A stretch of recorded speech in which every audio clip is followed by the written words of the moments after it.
talk about Jennifer Steadman on today's episode. Sometimes the best leadership happens when you step away for 10 minutes. This is Back in 10. Hello, everyone. Welcome to Back in 10. I'm Savanah. And I'm Jen. And today's episode, we are going to learn all about the lovely Jennifer Steadman, my darling co-host and co-founder of Back in 10. And I am so jazzed for you to learn about Jen and some of her backstory. And segue, I think that later in this podcast series, we just need to let Jen talk about her key family childhood stories of growing up with her dad, who was this badass and he was a badass detective, so cool. But yeah, we'll talk about that at some point. But Jen, yes, tell us all about your journey into dentistry and through dentistry and how you got to where you're at. Yeah. So I had an amazing orthodontist growing up, and from there I thought, you know what, I think I want to be an orthodontist. I want to be in dentistry. So my grandmother worked at a vocational high school, and it was too far from our house, and it was a huge vocational high school. But there was one that was a little bit closer, and she said, why don't you go there and do their after school program? And I was in 7th grade and went and did dental assisting at the high school in 7th grade and met my amazing dental assisting teacher, Mrs. Rapucci. Hi, Mrs. Rapucci. I cannot call her by her first name. It doesn't work. In 7th grade, I was playing with Polly Pockets, and there you are going to dental assisting school. Are you kidding me?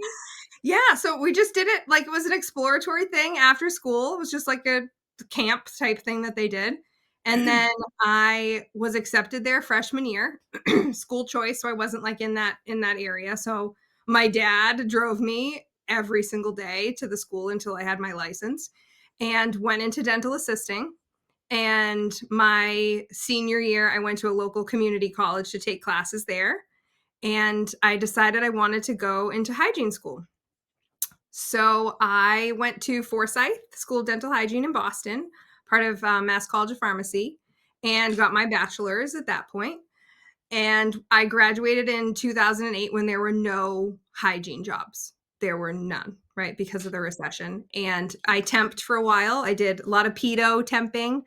And then I found my first dental home, I'll say, a permanent position, and it was part-time. The only thing that they had. And I actually got that job because I was a dance instructor. I danced since I was 2, but I taught dance for many, many years. Yeah, national tap champion right here. And I was a dance teacher and the owner of the dance studio. I worked there all the time, assisted and everything all throughout, school. And she asked her dentist if he was looking for a hygienist. And he said, actually, I am. So I went in for an interview and it was a great interview. I sent, a thank you note and everything after. And he hired me. I had no idea how to say his name. No idea whatsoever. You still not know how to say his name? No, I know how to say his name now. But at the point, I had no idea how to say it. I had to listen back to his voicemail 5 times to understand how he said his last name. So I was a hygienist there part-time for many years. And I really needed full-time to pay back my student loans. So I found a full-time position. I was going to do Monday, Tuesday in the new practice and finish up the rest of the week in the other office. And I went to the new full-time office Monday and Tuesday, and I was mortified by some of the things that I saw. And they were asking me to do things that I knew were unethical and that I could not do what they were asking me to do. My morals and my values meant more to me than a full-time position. So I went to my boss that Wednesday, my original boss that I was working part-time, and I said, I made a mistake. Money isn't everything. I will figure it out. Will you keep me? Can I stay? And he said, I never wanted you to leave anyways. I'll tell the other person that I hired that they don't have a job anymore. Whoops. So I stayed, and he said, I was always the person anytime I had downtime to learn something new. I always said, let me help you. What can I do? Whether it was the assistants, whether it was admin, anything, just what can I do? And he said, I'm getting a second office. Do you want to work the desk? I said, sure. So I started up working at the desk on Mondays and Tuesdays at his second office. And I caught someone stealing. Shut up. My first week there, caught someone stealing. And I went to him. I went to him and I said, I might be totally off base, but I collected $500 cash from a patient. And at the end of the day, it wasn't with the deposit. And he and I went up to that practice with another team member and tried to go back and reconcile everything. Yeah. And there was a lot more than $500 that she stole from the practice. No. Yes. So he let that person go and then said, do you want to be the office manager? And do you want to manage regressions? Yeah. And he said, do you want to manage both of the practices and do hygiene at the same time? And I said, sure. I love the ambition. I had no idea what I was getting into. So I would be up at the second location doing, office manager admin tasks. And then on Wednesday, I would go and do hygiene Wednesday through Friday. And in between patients, I was checking my cell phone because there's so many things that go on. Right. I don't recommend that work environment. I would not do that ever again. Yeah. It was very challenging to try to be in 3 places at the same time, you know, being manager of both practices and practicing hygiene. It was very, very stressful. I'll say unfortunately or fortunately for me, shortly thereafter, I was in a bad car accident. And when I practice hygiene, I lose sensation in my fingers, and it wasn't safe for me or obviously the patients anymore. Right. And he said, that's perfect because I'm getting a third location and now you can just manage all 3.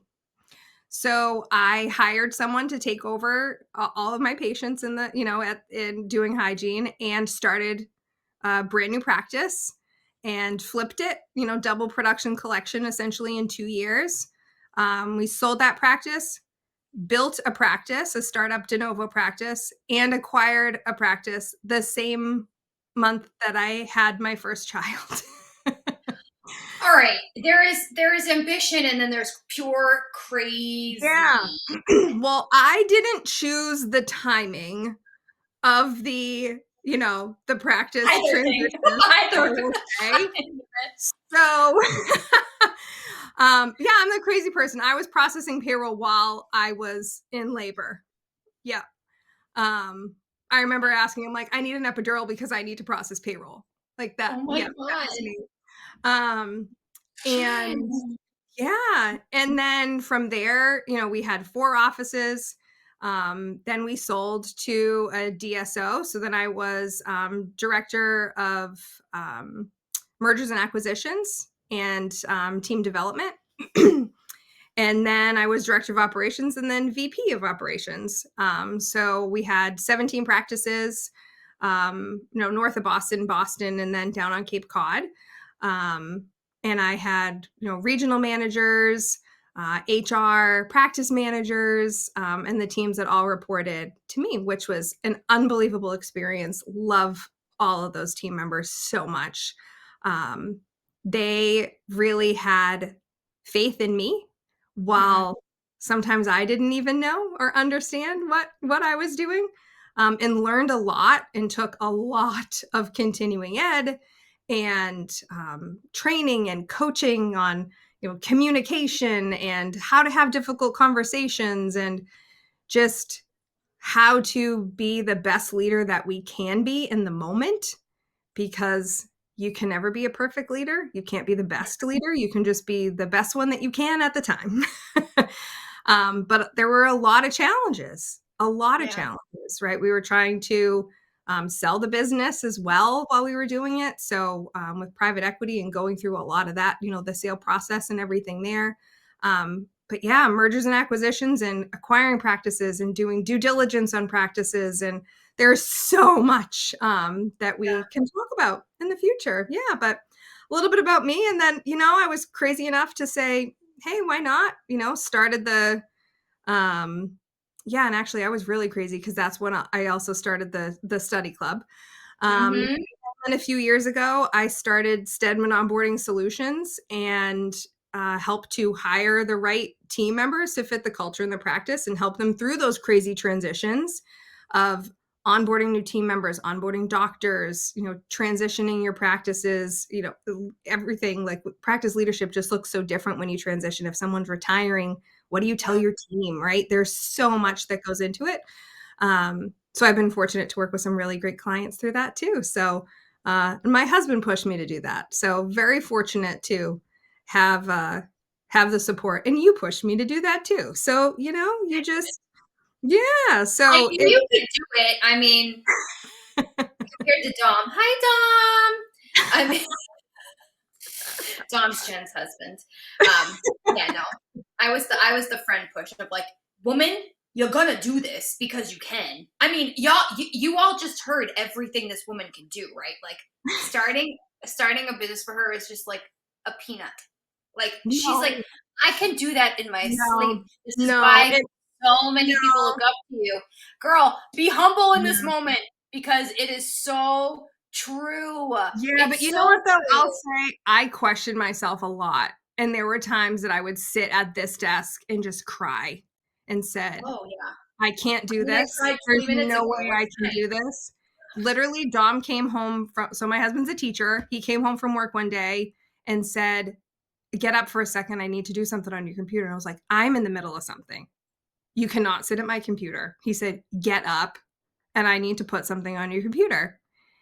He had made a template mock website for Steadman Onboarding Solutions with a name and a logo and everything on it and said, you were going to do this. And I know that you needed to see it and you were going to do this. Okay, well, he obviously wins husband of the friggin' year because, like, He literally did that. And Dom! he put my picture on it and my bio. Oh, Jen, don't cry. I I see it in your know. eyeballs. No, I'm Keep not. it in. I'm not doing it. I'm not doing it. Nope. Nope. Dom! We love Yeah. Dom. Yeah. So I would not have, I probably wouldn't have started if it wasn't for him doing that. Yeah. Yeah. So, You are there's a the power little in people having faith in you and people just saying, you got this. And I think that's what we're here for. Right. right? So, Right. I mean, yeah. so of all of the accomplishments you've had and everything you've done throughout this journey, I'm going to ask you some of the same questions you've asked me in the previous episode. Okay. So, you've done many, many amazing things, but what is one of the weirdest non-dental things you've done or a skill that you've mastered throughout this journey? So I learned how to tear down walls, literally, figuratively too, but literally.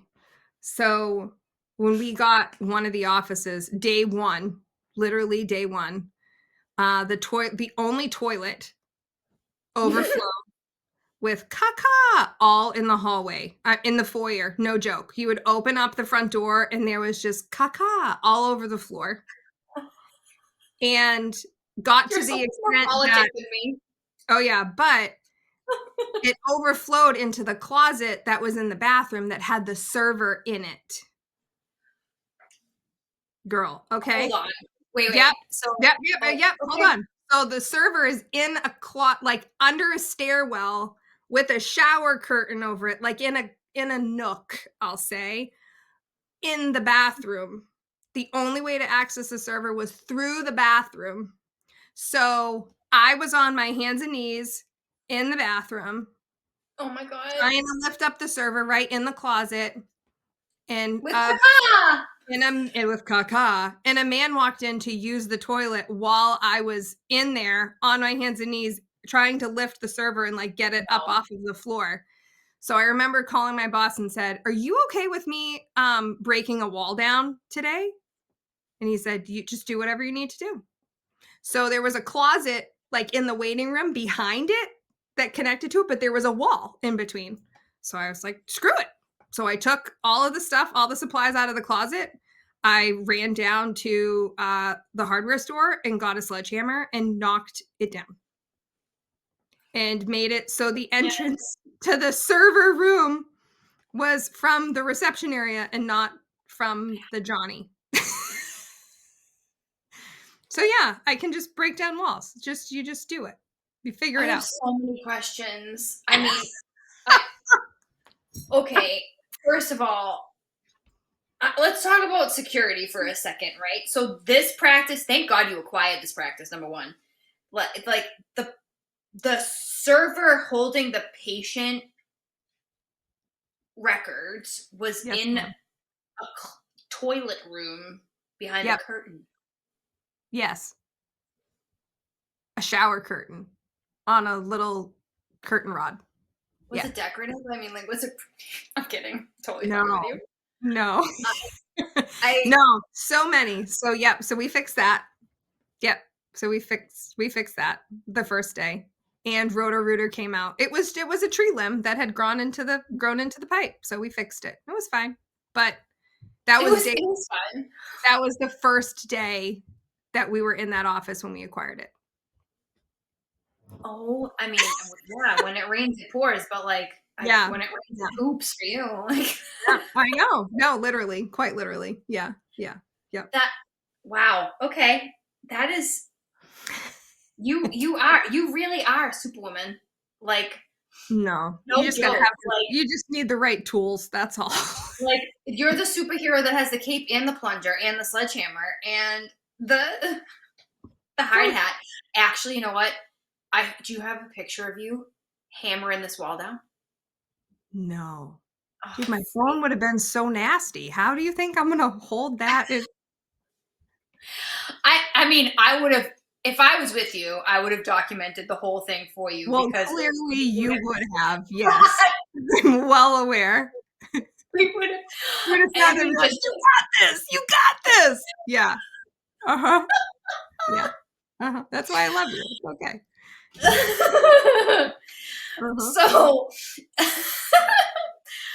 So, okay. On to like another quirky thing then. So like that was a weird thing that you mastered, was taking down walls. Yeah. But like when it comes to like, let's go past that. So you've been director of operations for a while. You're working with teams. Like, what is the quirkiest team building exercise that you've done that you actually found worked out?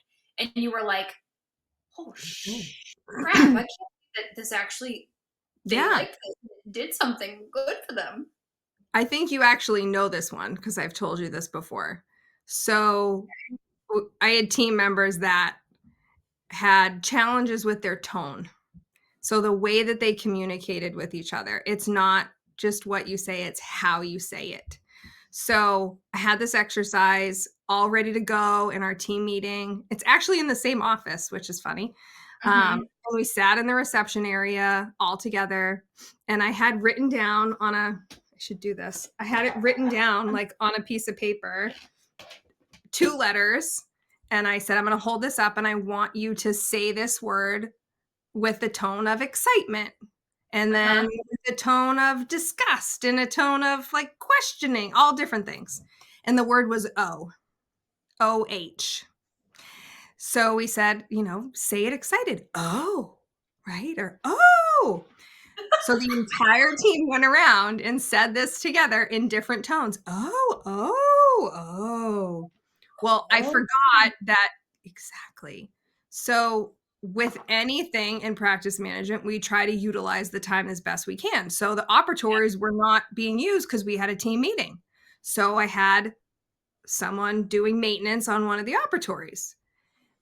That gentleman never left an office so fast in his life. So he came out and had me sign a paper and then left. I'm like, poor man, all he heard was, oh. But you know what, though? It worked really well. And the Yeah. team understood. Like, O is one word. It's literally only 2 letters. But the meaning of that word is completely different, not depending on the word, but because of how you say it, Yeah. right? It's Yeah. it's O, or is it O, right? You think about even times that we're leaders and we're doing things and you go, oh, right? Uh-huh. Eyebrows, Mhm. that's a problem. Maybe I should get some Botox, but It just gets to the point where it's a problem when it goes, uh-oh. yeah, exactly. Well, that's 4 letters, but yeah. But no, there's that was a quirky one, but yeah, that poor man, I felt so bad. So you always have to be mindful of who's in an earshot when you do that exercise. I love that exercise. That's great to Mhm. do with your team. I mean, Oh, yeah. that's even great to do with your doctor. Make sure your Mhm. doctor is also available during that team Oh, yeah. exercise. Yeah, I actually did that at, SCN a few years ago at Spotlight on Speaking, so it went really, really well. Yeah, everyone really but you have to make sure it comes up as O and not ho. Make sure hose that you're saying O's, When you not turn it ho. around, it says OH and not HO. Yes. Uh-huh. OHIO. I've done that before. Yeah. Uh-huh. Yep. Mhm. Jen, what are you hoping that listeners gain from this podcast and from the knowledge you have as a leader? Mhm. I think that really what I hope everyone gets from it is that you just need to have fun. You need to be yourself and you need to have fun because Yeah. life is way too short. Life is so stressful. Leadership can be extremely stressful. But at the end of the day, you have to love what you do and you have to have fun doing it. And if you don't have fun doing it, then you either need to find a new home, a new dental home, or you need to reassess and figure it out. And it's okay if you once had fun and you don't have fun anymore, right? If things don't align anymore, that's okay. But you need to find somewhere where you can have fun. So Mhm. I hope that they just, that they get that you can still be super professional, you can get everything done, you can be an amazing leader, and you can still have a great time and have fun doing it too. I love that. So how do you know when you're a practice leader?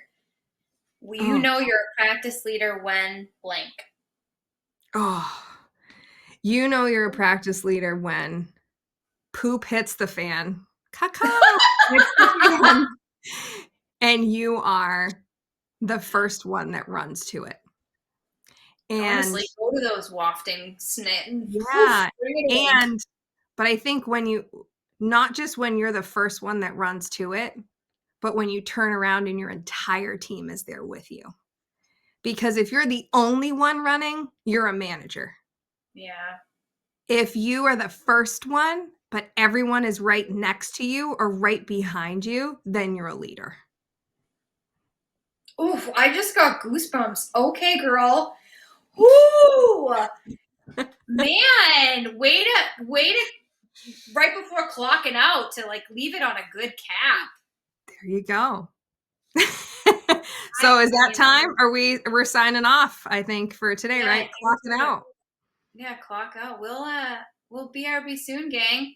Do you have Sounds anything you want to share? Any questions, stories? I mean, I'd love to know when you all know when you're a practice leader when. Maybe we should do that. Submit to brb@backintendpod.com. Again, that's brb@backintendpod.com. The answer, well, finish this sentence for us. You know you're a dental practice leader when blank. Mhm. There you go. brb@backintendpod.com. Yeah, and if you wanna send us a video, who knows? Maybe your video will be on a podcast too. Oh, Yeah. and we know some of you like to have your mugs on here, so we want to show them. Let's show them all. There you go. Show your smiles, gang. Here we go. See, you sound so professional and dainty, and here I am like, show me your mug, show me your mug. It's it's why we work, Savannah. It's why we work. Oh, you're the yin to my yang. That's right. That's right. Right. I need to go get some ice cream now. Okay. BRB. Bye. Bye. Welcome to Back in 10 with Savannah. And Jen. And Are we really Jen. starting right now? We're starting right now. Yeah, let's just hop into it. You need a break? Do we need a break? No, we just came back from one. I feel good. Thanks for spending a few minutes with us on Back in 10. If something made you laugh, nod, or feel a little more human, share it with a friend and make sure that you're subscribed. You can also follow us on Instagram at Back in 10 Pod for more behind the scenes, updates, and probably a little chaos. We're not here to have it all figured out. We're just here to tell you the things that we wish someone had told us. And remind you that leadership doesn't have to be perfect, just real. We'll be back in 10. It was recommended that the theme of today's episode is sing-songy, which I'll incorporate that in there because I don't want people to be like, what the fuck am I listening to right now? You just did it. Savannah, excuse me, what the blank? I'll bleep it out. This is what happens when we film these late at night. Oh my God, you guys. See? Wow. Listen, actually, has anyone ever heard that those who swear more are often considered geniuses? Actually, yes, I have. And if I were to show you my IQ scores, it is true. Oh, okay. Let's do an IQ day. Do you swear or not swear? No. Holy. Are you kidding me? I live in the middle of a cornfield and cow pastures, right? I walk and I step in cow shit, and I curse the cow. I curse the cow. Although the cow is quite tasty later in life. You know what they call that? You know what we the call sign? it we call it cow shit. Oh, there you go. Oh, fun fact. My language in college was sign language. I'm not kidding. I actually did get to sign at my first dental practice because we had a deaf family. So we didn't have to call in an interpreter. Why could I see Savannah being at a concert and doing American Sign Language at concerts? Like I feel like that would be next level. Yeah. That would be great. I would pay money just to see that. Oh, honestly, yeah, I would pay money just to be able to do it. Or better yet, she has her theater background, right? Like she does a lot of Shakespeare stuff in the summer. How cool would it be if she was the American Sign Language interpreter for her theater? My theater? Yeah, theater, darling. Because then I couldn't be in the show, darling. Please. Yeah, but you would be in the show. That would not be the same in sign language. Ooh, we'll have to talk about extracurriculars on one episode. You talk about how you had to learn to snort coke for Lady Macbeth. Wait, what? That was an experience. Oh my gosh, is my feed? Oh, here we go. Yeah, no. Okay, we're gonna have to start this again because we're totally digressing right now. Yeah, we totally went off track. Sorry. No, yeah, that was my fault. You don't need to talk about cocaine. About cocaine and bullshit. Yeah, she literally did though. She learned how to little booger sugar. Yeah. Little Colombian bam bam. You want to know what was like? Yeah. I mean, it was. It's not even a cool experience. It was just like an experience to learn how to do that, I guess. But I had a patron come up to me after one of the shows, and she was like, "Girl, I saw you taking that line. That was a little one. You need to work with the pros." This is great, by the way, behind the scenes content because I'm still rolling. Oh, cool! Yay! Nice. Okay, we'll use this another time. Perfect. And I literally told women, I was like, It's powdered sugar. That shit hurts going up your nose. Hello? But actually, it doesn't hurt. You had to, okay, fun fact. All right, You anyway. have to, lift your finger, and so when you're holding it in, you're wiping it up with your finger so it comes off the table. Smart. So it doesn't actually go up your nose? No. No, I mean, the first time I did, it with your finger. Interesting. Learn something new every day. There you go. I can go, Theater 101, learn how to snort coke. Perfect. All right. Sorry, I got us off track. On that note. Let's start over. Here we go. 3, 2, 1.